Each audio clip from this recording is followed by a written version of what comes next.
Hello, good day. I am here to report volleyball.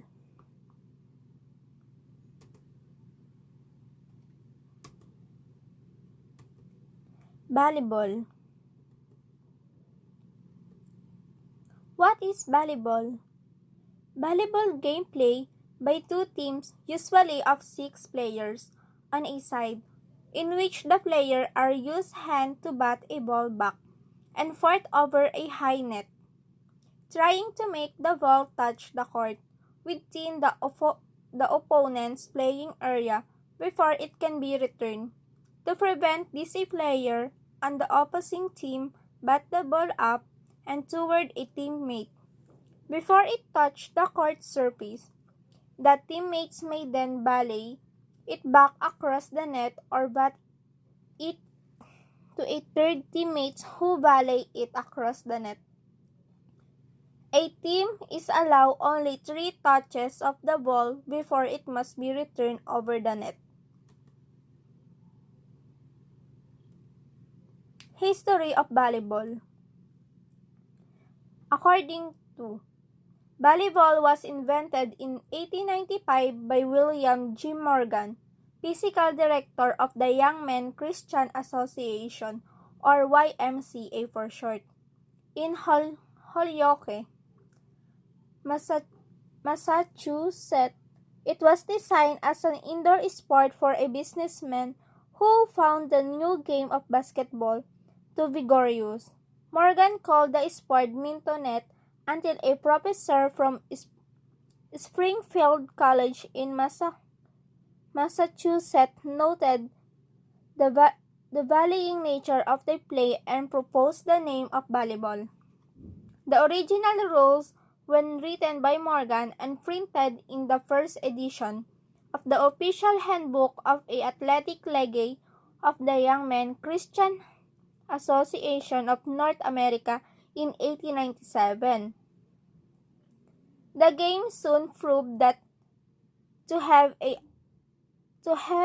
wide appeal for both sexes in school playground, the armed force, and the other organizations in the United States, and it was subsequently introduced to other countries.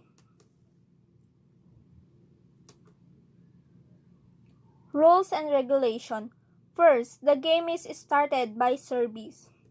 Second, either team wins a point depending on which team fault. Third, service can be anywhere from the baseline. Fourth is 6 substitutes are allowed in a game. 5 is rotation of player in a clockwise. 6. Spiking is not allowed from the back court. 7. The ball can be played with any part of the body, provided it's not double contact. 8. 25 points determine a game with at least 2 points lead. 9. A libero player may not change position with others. Next. Court dimension. First, Indoor Volleyball NFHS, National Federation of State High School Association. High school volleyball court, size 60 feet, 18.29 meters long by 30 feet, 9.14 meters wide.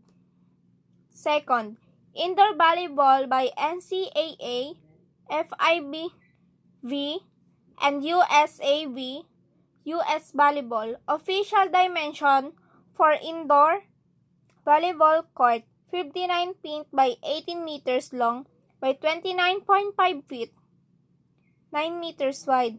Official court dimensions are set by the FIVB governing body. The third is outdoor beach volleyball court, NCAA, FIVB, USAVB. Court dimension 52.5 feet, 16 meters long by 26.25 feet, 8 meters wide. The width of the court and the length have line marking the boundaries. The fourth is outdoor beach volleyball court. Recreational, sun dimension featured by a playing area that is 52.5 feet, 16 meters long, by 26.25 feet, 8 meters wide. Here's the volleyball court dimension. Officiating. Volleyball officiating or official that make up the officiating crews are first referee, second referee, scorekeeper, assistant scorer, and line judges. The first is referee has authorized over all other members of officiating crews. 2. The second referee has talked before the match start discussing issues such as pre-match protocol and anything that will help the match run more smoothly. Third, the scorer's main job is to make sure the score is correct at all times. The scorekeeper uses a score sheet to keep track of the game. 4. The assistant scorer or libero tracker sit at the scorer table next to the scorekeeper. 5. If only 2 line judges are used, they stand at the corner of the end line that is closest to the right hand of each referee. Diagonally from the corner, the line judge watch the end line and sideline of the respective corner.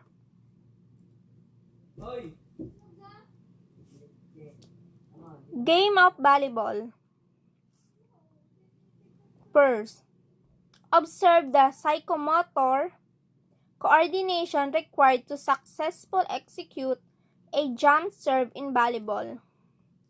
Jump serve, they stand at the back of the serving area as the server moves toward the service line. The ball is tossed in front and above the server as a server leap. The forearm rises to the shoulder.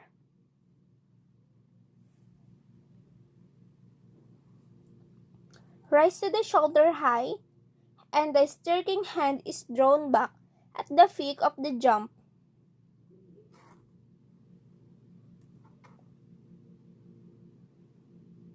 Peak of the jump, the striking arm swings quickly forward to the open hand making contact with the ball out in the front of the body. So, ito yung example niya kung paano siya gawin ang pwesto.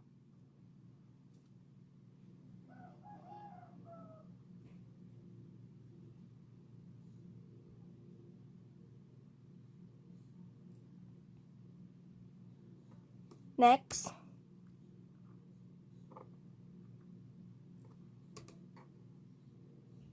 Study the psychomotor coordination required to execute a forearm pass from the basic defensive position. Forearm pass from the basic defensive position, knees bent, feet spread, one foot slightly in the front of the others.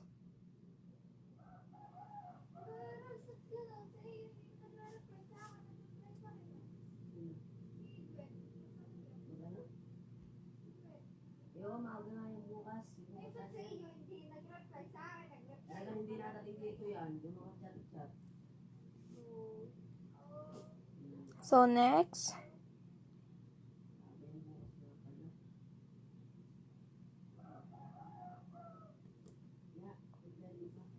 study the elbow out hand overhead form of the volleyball athlete performing a set pass.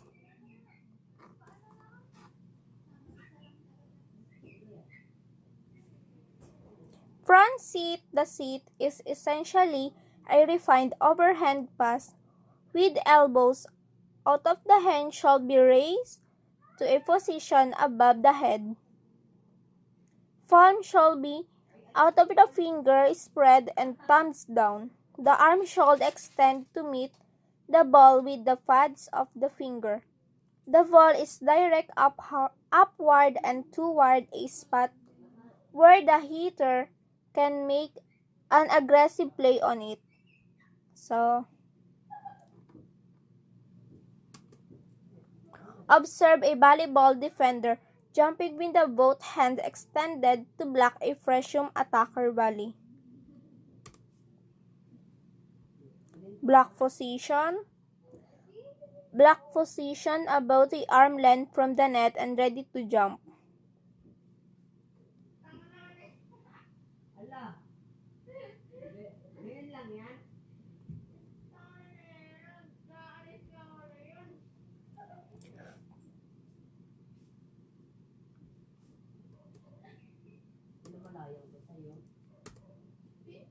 Observe the athletic coordination and flexibility required of a volleyball player to perform a defensive dig in front of the other.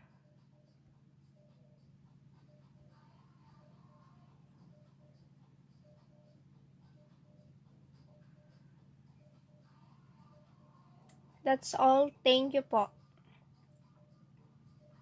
Thank you for listening.